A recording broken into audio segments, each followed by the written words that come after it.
మిత్రులారా, ఇది మన భూమి కోసం చేస్తున్న పోరాటం, మన బిడ్డల భవిష్యత్తు కోసం చేస్తున్న పోరాటం. తెలంగాణ ఉద్యమంలో బహుజన బిడ్డలు, మరి ముఖ్యంగా గిరిజన బిడ్డలు, తాను నాయక్ సాయుధ రైతాంగ పోరాటంలో తన ప్రాణాలు అర్పించారు. శ్రీనివాస నాయక్, బోజ్జా నాయక్, రమావత్ రమేష్ నాయక్, ఎందరో మంది బిడ్డలు తమ విలువైన ప్రాణాలు అర్పిస్తే ఈ రోజు రేవంత్ రెడ్డి ప్రభుత్వం మన భూములు గుంజుకుంటా ఉన్నది. ఒక్కసారి ఆలోచించండి. కేసీఆర్ ఆయో, గురుకులాలు లాయో. అవునా అవునా కదా? కేసీఆర్ ఆయో, తండాలు గ్రామ పంచాయతీ కిదో. అవునా కదా? కేసీఆర్ ఆయో, పోడు భూములకు పట్టాలు కిదో. రేవంత్ రెడ్డి ఆయో, మన భూములు గుంజుకుంటున్నారు. కేసీఆర్ ఆయో, మన బిడ్డలకు సన్న బియ్యం ఇచ్చిండు. రేవంత్ రెడ్డి ఆయో, మన బిడ్డలు విషాహారంతో చచ్చిపోతా ఉన్నారు.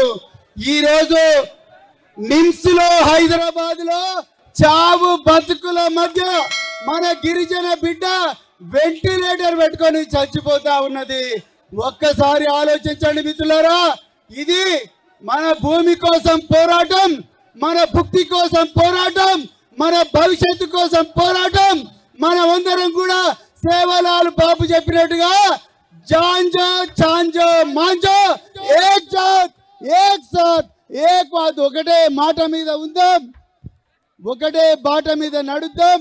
కేసీఆర్ బాపు మనకు ఏ బాట అయితే చూపించిండో ఆ బాట మీద నడిచి లగచర్లలో మన బిడ్డలు ఎవరైతే పోరాడుతున్నారో, మరి జ్యోతిబాయి 8 నెలల గర్భవతి తన భూమి కోసం పోరాడుతున్నది. అన్నలారా, అక్కలారా, యాడి బాపు బాయి బ్యావో, ఒక్కసారి ఆలోచించండి.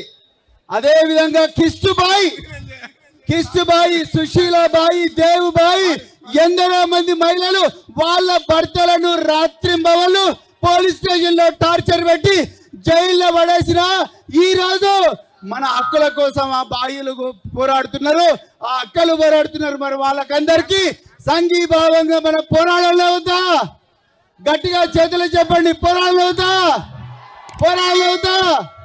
జై సేవలాల్, జై తెలంగాణ.